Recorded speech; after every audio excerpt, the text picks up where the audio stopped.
अस्सलाम वालेकुम Kashmir, welcome to our podcast the unspoken cast. जिन लोगों ने हमारे वीडियोस देखे होंगे उनको पता है हम तजदीदी माइंडसेट वाले लोग हैं, और हम तजदीदी माइंडसेट वाले लोगों पे एक सवाल रहता है कि ये लोग उलामा को फॉलो नहीं करते हैं, और हम आज इसको डिफेंड करने नहीं आए हैं बट उसका जवाब देने आए हैं कि ये क्या है। चलिए अपने गेस्ट और मेरे दोस्त से जानते हैं ये तजदीदी लोग कौन है। जी वालेकुम सलाम। वालेकुम अस्सलाम वालेकुम हमारे ऑडियंस के लिए।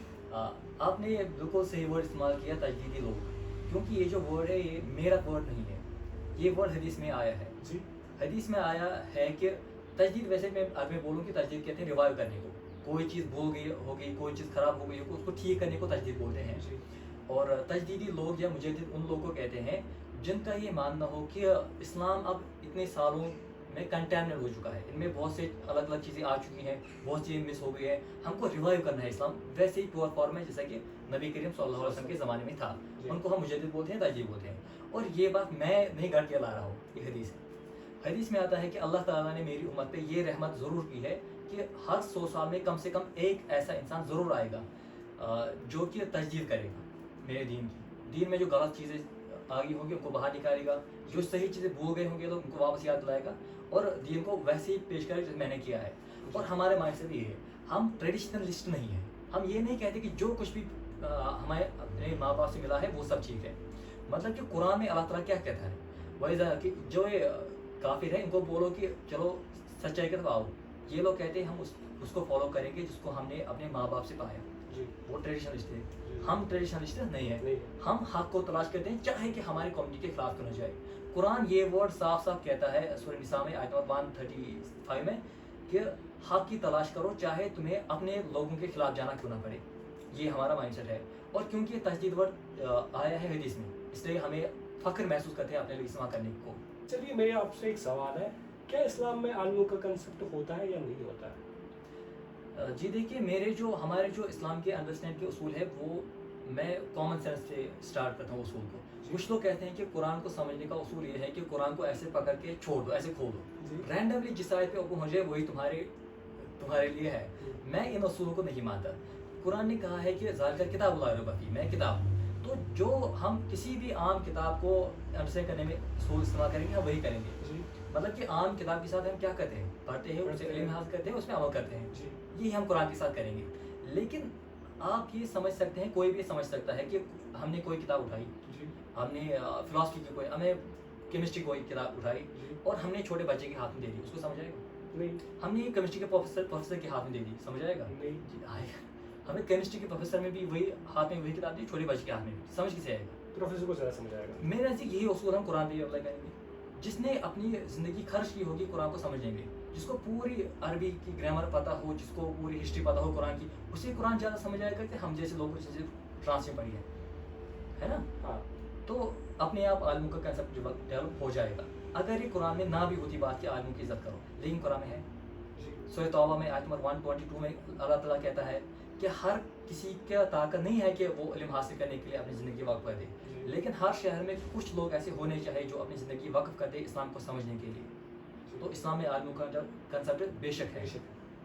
और मेरा आपसे एक और सवाल है, हमने जो सीरीज़ की थी 2 वीडियो वाली, उनमें हमको किस खिलाफ गए थे हम उनमें से? हाँ, हमने तो उनमें बहुत ज़्यादा कहा था कि ये लोग हमें परेशान करते हैं, इन लोगों ने इस्लाम का ठेका ले रखा है। बहुत सारी खिलाफत की थी उसमें, उन उसका आप लोगों के बता खिलाफ। दीजिए थोड़ा सा। तो हमने आलमों के खिलाफ बात नहीं की थी, हमने प्रीस्ट्स के खिलाफ बात की थी। प्रीस्ट्स हम कहेंगे पादरियों के खिलाफ, पादरी हम कहेंगे ब्राह्मणों के खिलाफ, ब्राह्मण हम कहेंगे बेसिकली जो लोग इस्लाम को, जो लोग खुद को समझते हैं कि हम अल्लाह और बंदे, एक बंदा अल्लाह तक पहुंच ही नहीं सकता हमारे सिवा, उन लोगों के खिलाफ बात की थी जिन्होंने इस्लाम का ठेका रखा है। बेसिकली मनुस्मृति है ना, हिंदुइज्म की किताब है, उसमें लिखा है कि हिंदुइज्म का इल्म सिर्फ हासिल कर सकते हैं ब्राह्मण, और अगर किसी नॉन ब्राह्मण ने वेदा को सुन लिया गलती से, उसके कानों में पिघला हुआ शीशा डाल दो, काम खत्म कर दो। तो ये वाली क्रिश्चियनिटी में आप देखिए, कैथोलिसिज्म में, प्रोटेस्टेंट वो तो बहुत गुण है इसमें। जो कैथोलिक है वो उन लोगों ने बाइबल ट्रांसलेट करने पे पाबंदी लगा दी ताकि आम लोगों की तरफ इल्म ना जाए। और मार्टिन लूथर ने जब ट्रांसलेट किया बाइबल तो उसे छुप के रहना पड़ा क्योंकि उस पर कातलाना हमला शुरू हो गए पादरियों की तरफ से। यही बात शाह वलीउल्लाह दहलवी ने जब पहला कुरान का ट्रांसलेशन किया, कब किया? 300 साल पहले। मतलब कि 900 साल तक इस्लाम 1100 साल तक इसने कुरान का ट्रांसलेशन भी नहीं किया था। आज से 300 साल पहले शाह वली उल्लाह मुहद्दिस देहलवी ने जब ट्रांसलेट किया, उन पे भी यही फतवे लगे कि इसने कुरान को तब्दील कर दिया ऐसे, और उनको भी छुप के रहना पड़ा कहीं मुझे मार न डाले। तो आप ये समझ सकते हैं कि ये वाला जो कैथोलिसिज्म में या हिंदुइज्म में जो पादरियों का कंसेप्ट है कि एक आम इंसान इस्लाम को समझ नहीं सकता, एक आम इंसान को बस कुछ पादरियों को फॉलो करना है, वही उन्हें अल्लाह तक पहुंचाएंगे। हमने इस कंसेप्ट के खिलाफ बात की थी, और इस कंसेप्ट को सपोर्ट करने वालों के खिलाफ बात की थी, अपने आलिमों के खिलाफ बात नहीं की थी। तो अब आपका सवाल होगा कि हम हमें कैसे पता चलेगा कौन से आलिम कैसे कैसे पता चलेगा सच्चे आलिम कौन है? हाँ, हम पादरियों और आलिमों में फ़र्क कैसे करें, प्रीस्ट्स एंड स्कॉलर्स, हम फ़र्क कैसे करें? बिल्कुल सिंपल है। जो प्रीस्ट्स है वो लोग सिर्फ रिचुअल्स पे ध्यान देंगे। वो लोग, उन लोगों का काम क्या होगा? इस्लाम में रिचुअल्स है ना, इस्लाम में जैसे इखलाकियात है, ईमानियत है, कानून है, इस वक्त रिचुअल्स भी है। हम इस्लाम ने रिचुअल्स को बिल्कुल ही ख़त्म नहीं किया, न कि पूरा ध्यान रिचुअल पे भी नहीं दिया, बल्कि रिचुअल्स को रखा है। वो रिचुअल्स क्या है मैं आपको गिनवा देता हूँ। नमाज है, रोज़ा है, ज़कात है, हज है। जो पैदा होता है बच्चा उस वक्त क्या करते हैं? कान में अजान देना है ना, खतना करना, पैदाइश की रिचुअल्स, शादी की रिचुअल्स, निकाह कैसे पढ़ते हैं, और मौत की रिचुअल्स, कफन दफन है, यही इस्लाम के रिचुअल्स है। जो एक पादरी है ना, इन लोगों के नज़दीक इल्म का कंसेप्ट है जो रिचुअल्स करे। आम इंसान को इजाज़त है ही नहीं इन रिचुअल्स को करने की। हम फ़ोन करते हैं कि मौलवी साहब को बोला बच्चा पैदा हो उसके कान में अजान देनी, इसमें कौन सी बड़ी बात थी? या कुर्बानी के टाइम करते हैं, नियत पढ़ने के लिए मौलवी साहब को बुलाते हैं। तो इनमें बड़ी बात थी ही कौन सी बात थी बड़ी? लेकिन जो लोग इन रिचुअल्स पे अपना रखे कि हम किसी आम इंसान को रिचुअल्स फॉलो करने नहीं देंगे, ये हमारा हक है, और इससे एक क्लास पैदा हो जाए कि हम रिचुअल्स को फॉलो करेंगे, ये हमें फॉलो करेंगे, इन लोगों को हम कहेंगे पादरी। और ये लोग हमें मेजॉरिटी मस्जिद में मिलते हैं, लेकिन जो आलिम है वो हमें मस्जिद नहीं मिलते, वो हमें लाइब्रेरीज में मिलेंगे, वो हमें यूनिवर्सिटी में मिलेंगे। इमाम बुखारी ने किस मस्जिद में नमाज पढ़ाई थी? किस मस्जिद में जुमा पढ़ाया था? किसका जनाज़ा पढ़ा था? 0। इमाम अबू हनीफा ने किसका जुमा पढ़ाया था? किस मस्जिद में नमाज पढ़ाई थी? 0। इन लोगों का काम ही नहीं है रिचुअल्स को निभाना। ये तो कैथोलिसिज्म का कंसेप्ट है और हिंदुइज्म का कंसेप्ट है। हमारे नज़दीक तो हर इंसान को इस लायक होना चाहिए कि नमाज पढ़ाए, हर इंसान को इस लायक होना चाहिए कि अपने बाप का जनाजा खुद पढ़ाए, हर इंसान को इस लायक होना चाहिए अपनी बेटी का निकाह खुद पढ़ाए। ये इस्लाम का कंसेप्ट है, और ये बात किंग मार्टिन लूथर ने भी लेकर आए थे। दरअसल जो पिछली उम्मतें थी बनी इसराइल, उसमें सबसे बड़ी बीमारी ही यही पैदा हुई थी कि अब इंजील मैं क्या कहूँ इसमें, हमने पहले तो इन लोगों ने कहा कि इंजील को पढ़ना गुनाह है। किन लोगों ने कहा? इन्होंने, जिनको अपनी अथॉरिटी बरकरार रखनी है कि हमें फॉलो करो, हम कहेंगे इस्लाम क्या है, जो हम कहेंगे हम रूल करेंगे, साइड में रूल करें, हम डायरेक्ट तो रूल नहीं करते, लेकिन जो हम कहेंगे वही हलाल है, जो हम कहें वही हराम है, तो इनडायरेक्ट तो रूल इन्हीं का हो गया ना। इन लोगों ने एक चीज़ मशहूर कर दी कि इंजील को पढ़ना, तौरात को पढ़ना गुनाह है। तो मुझे नहीं समझ आता कि तो फिर क्या कुरान गलत है? कुरान तो कहता है ना सूरह आल इमरान में आयत नंबर 133 कि ईसाइयों में बहुत से नेक लोग हैं जो रात भर अल्लाह की किताब की तिलावत करते रहते हैं। तो कुरान की करते थे क्या? इंजील को अल्लाह की किताब कहता है और उसको पॉजिटिवली पेश करता है, बल्कि ये तक कहता है कि 43 नंबर आयत सूरह माइदा की, ए ईसाइयों हमारे साथ बहस भी मत करो जब तक कि तुम इंजील पे पूरी तरह अमल ना करो। जब इंजील थी ही नहीं, जब इंजील बदल दी गई थी तो इस पर अमल कैसे किया जा सकता? तो हमें तो अजीब बात ही बताई गई, पूरी की पूरी इंजील इनके खिलाफ है। यहूदियों में सबसे बड़ा प्रॉब्लम ही, बनी इसराइल में सबसे बड़ा प्रॉब्लम ही यही हो गया था कि वो लोग कहते थे कि जो पादरी कहेंगे वही सच है, हमें हक नहीं है कि हम इस्लाम को समझे। तो हज़रत ईसा ने इनको बहुत सी बद्दुआएं दी थी, 7 बद्दुआएं दी थी। वो आप इंजील में पढ़े, हम शायद इस पर स्क्रीनशॉट भी लगा दें कि क्या क्या कहा था इन लोगों के खिलाफ, हम क्लिप ऐड कर देंगे इस पे। अमेरिका में एक सीरीज बनी है, उसका क्लिप भी ऐड कर देंगे इसमें कि वो लोग क्या कहते हैं। चलिए इस पे दोबारा भी बात होगी। मैं इनके खिलाफ बात कर, हमने इनके खिलाफ सीरीज की थी, हमने आलिमों के खिलाफ सीरीज नहीं की थी। आलिम वो है जो अंडरस्टैंडिंग पे काम करे, प्रीस्ट वो है जो रिचुअल्स पे काम करे। अच्छा, मैंने एक और सवाल, और हाँ एक और बात, आलिम तो खुश होंगे जब आम इंसान दीन पढ़ेगा, प्रीस्ट खुश नहीं होंगे। वो तो यही कहना है तुम्हें नस्ल कैसे समझ आएगा, तुम्हें ट्रांसलेशन की जरूरत पड़ेगी, तुम खुद कैसे पढ़ सकते हो, खुद पढ़ने से गुमराह हो जाता है इंसान, यही कहेगा। ये है मोहम्मद लुकमान करक से। मैं रमज़ानुल मुबारक में कुरान तर्जमा के साथ पढ़ना चाहता हूँ, आप रहनुमाई फरमाएं कि किस मुतरजम की तिलावत करूँ। शुक्रिया। बिल्कुल किसी मुतरजम की तिलावत आपने नहीं करनी, ये बात याद रखें। عام بندہ جب قرآن کے ترجمے اٹھا کے اس میں غور و خوض شروع کرے گا یہ گمراہی کا دروازہ کھلے گا. میری جان من، قرآن کریم اتنا لاوارث نہیں ہے کہ آپ اس کو بغیر قرآن کے ماہر کے پڑھنا شروع کر دیں. ڈاکٹری میڈیکل کی کتاب آپ بغیر ماہر کے نہیں پڑھتے، تو قرآن کریم بغیر ماہر کے آپ کیوں پڑھیں گے؟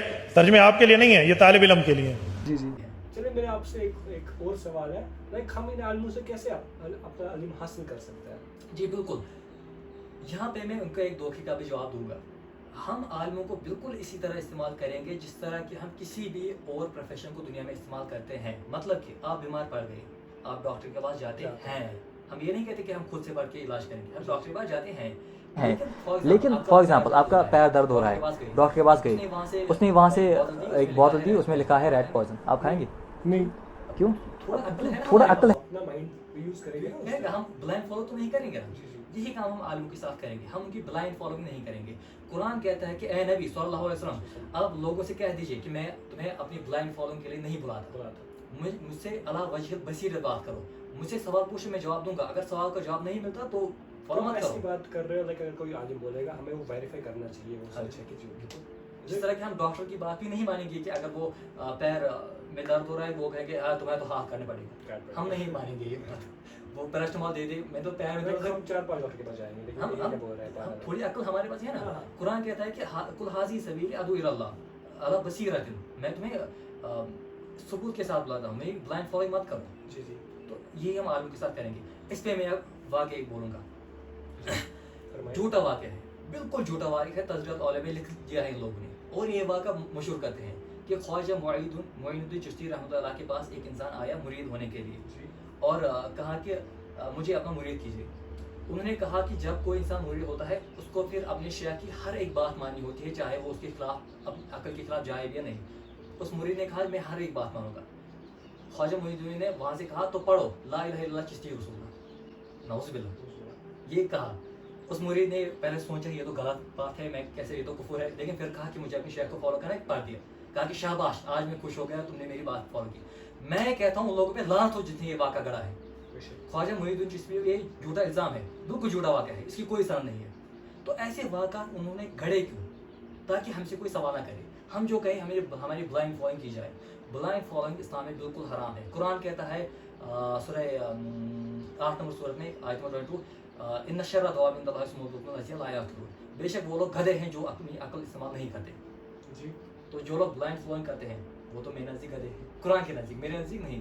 قرآن یہودیوں کے بارے میں کہتا ہے کہ یہ لوگ تورات کو ایسے اٹھائے ہوئے ہیں جیسے کوئی جانور کی کندھے پہ ہم نے رکھ دی ہو کتاب، گدھے کے اوپر کتابیں رکھ دی، بڑی بڑی بوجھیں. سورہ جمعہ میں آئے تھے، پر میں سنا تھا، میری عربی تھوڑی کمزور ہے، اس سال کے آخر تک ٹھیک ہو جائے گی. تو گدھے کے اوپر آپ انسائکلوپیڈیا رکھ دیں، اس کو کوئی فائدہ ہوگا؟ یہی کام تورات کے ساتھ کرتے ہیں. انہوں نے یہ لکھا ہے کہ 13 سال کی عمر تک کوئی پہلے تورات کو ٹچ بھی نہیں کر سکتا، اور اس کے بعد تورات کو پرنٹ نہیں کر سکتا، ہاتھ سے لکھنا ہے. آج تک وہ یہی کرتے ہیں. اس کے بعد ان کو پیج میں نہیں ڈیوائڈ کرتا، بڑا ایسا ایک پیج پہ لکھ دیتے ہیں. تو وہ تو بہت زیادہ ان ایکسیسیبل ہو جاتا ہے عام انسان کے لیے. وہی بات کی، بہت عزت کرتے ہیں لیکن پڑھنے نہیں دیتے. تو یہ ہمارا پوائنٹ ہے عالموں کے نزدیک. قرآن کہتا ہے کہ اے ایمان والو، خبردار اگر اپنی آواز کو بلند کیا نبی کی آواز سے اوپر.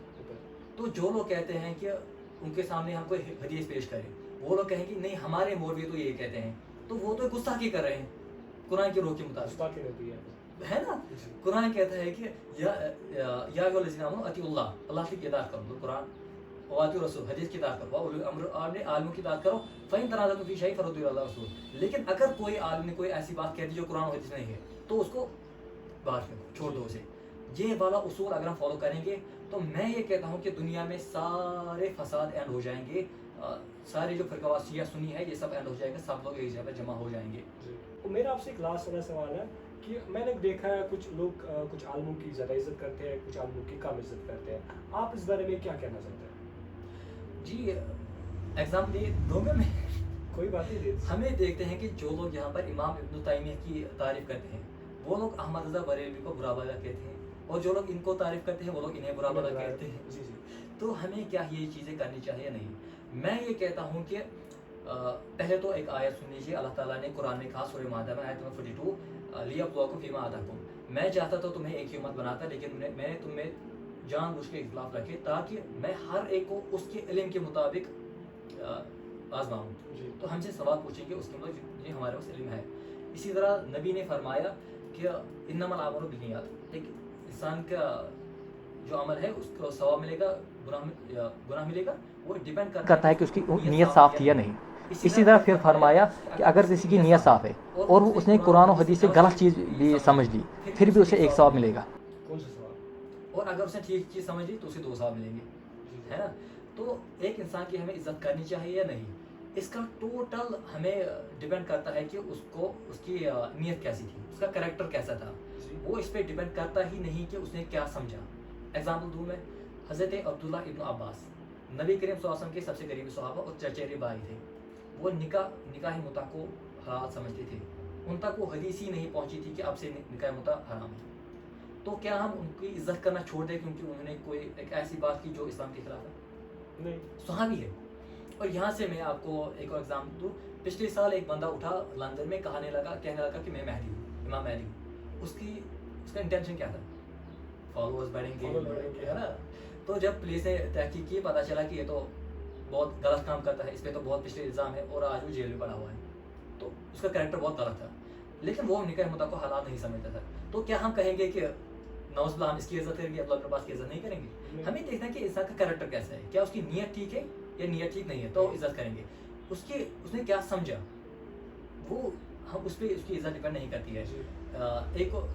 हाँ, आप ये कहेंगे कि हम पहचानेंगे कैसे कि किसकी नीयत ठीक है, किसकी नीयत खराब है? ये मेरे जहन में सवाल आने वाला था, आपने पहले ही बोल दिया। बहुत सिंपल है, जिस इंसान ने दीन के लिए तकलीफ उठाई उसकी नीयत साफ है। जिस इंसान ने दीन को इस्तेमाल करके अपने लिए लाइफ कंफर्टेबल की उसकी नीयत खराब है। बिल्कुल सिंपल है। एग्जाम्पल, तुर्की में था अदनान अख्तर, जानते हो? नहीं, मैं नहीं जानता। वो एक ऐसे ही आलमी दीन था, उसने बहुत बड़ी फॉलोइंग जमा कर दी और एक बहुत बड़ा मेंशन खरीदा और बहुत ज़मीनें खरीदी, बहुत मदरसे ऐसा बनाया और वो एवोल्यूशन के खिलाफ काम करता था। वो कहता जान में गलत है, इंसान बहादुर से नहीं पैदा हुए। इस पर दोबारा बात करेंगे किसी वक्त। तो फिर पता चला कि इसने जो ये मदरसे बनाए थे उसमें तो लोग गायब हो रहे हैं। पता चला कि उसकी किडनियाँ भेज रहा है, स्कैंडल्स निकले वहाँ से, लोगों को मारता है और उनकी ऑर्गन हार्वेस्ट करता है। क्या हम ऐसे इंसान की इज्जत करेंगे? उसको वो जेल में इस वक्त उम्र के सजा है उसकी, तो है ना, उसकी नीयत है। लेकिन क्या वो बात ठीक कर रहा था? मैं तो बात को भी गलत समझता हूँ, लेकिन उस पर दोबारा बात करेंगे। तो बिल्कुल सिंपल है, जिसने अपने लिए मैंशंस बना लिए, जिसने अपने लिए जायदादें खड़ा कर दी, दीन को इस्तेमाल करते, उसकी नीयत खराब। जिसने दीन के लिए तकलीफें उठाई, अल्लामा इकबाल को मुँह छुपा के फिरते थे, हर जगह जाते थे, मस्जिद में दाखिल होते लोग कहते काफिर आ गया, उनको बहुत परेशान करते थे। आज तो इनकी इज्जत की जाती है, लेकिन जब ये जिंदा थे ना बहुत परेशान करते थे। उनकी कुछ बातें आप सुने, वो कहते थे कि जन्नत जहन्नम कोई जगह है ही नहीं। जिस तरह ख्वाब में सब पहुंचे तकलीफ और मज़ा, ये वही है, क्योंकि मौत नींद है। तो एक जहनी तकलीफ है, जन्नत जहन्नम कोई जगह नहीं है। अल्लामा इकबाल लिखा है अपनी किताब में। अल्लामा इकबाल की पूरी फिलॉसफी इसी पे है कि तजदीद इस वक्त सबसे ज़्यादा ज़रूरी है, क्योंकि उनके नज़दीक दुनिया बदल चुकी है। जो हमारे आबा व अजदाद समझे ना इस्लाम, वो यहाँ पे इस वक्त हम नहीं समझ सकते, क्योंकि दुनिया बदल चुकी है, एप्लीकेशन भी बदली गई। तो वो तजदीद के बहुत बड़े नाम थे। उनका ये भी मानना था कि इमाम महदी नाम की कोई चीज़ है ही, इस हज़रत ईसा वफ़ात पर आ चुके, वो आएंगे ही नहीं वापस। अल्लामा इकबाल का मानना। हाँ, क्या हम उनको इज्जत करना बंद कर दें उनकी? अब बहुत बड़े इंसान थे, मैं उन्हीं की वजह से वो, अगर वो नहीं होते तो मैं आज ट्रेडिशनलिस्ट होता। तजदीद मुझे उन्होंने नहीं समझा थी। मैंने उनकी किताब पढ़ी, रिकंस्ट्रक्शन ऑफ रिलीजियस थॉट इस्लाम। मुझे पहला लाइन भी समझ नहीं आया, मुझे कुछ समझ नहीं आया, बिल्कुल कुछ नहीं समझ आया। लेकिन किताब को ख़त्म मैं किया, मैंने समझा कि इस वक्त तजदीद की बहुत ज़्यादा ज़रूरत है। वो अलग बात थी, मुझे कुछ समझ नहीं आया उसमें। तो चलिए, ये तो पॉइंट क्लियर हो गया। मुझे लगता है पॉडकास्ट चलिए हम इसी के साथ अपना पॉडकास्ट एंड करते हैं। हम आपको एक बात कहना चाहते हैं कि अगर आपके कोई सवाल है, क्वेश्चन है, आप हमारे कमेंट सेक्शन में डाल सकते हैं, हम उस पर नेक्स्ट पॉडकास्ट कर सकते हैं। चलिए अब अपना पॉडकास्ट एंड करते हैं। फी अमानिल्लाह।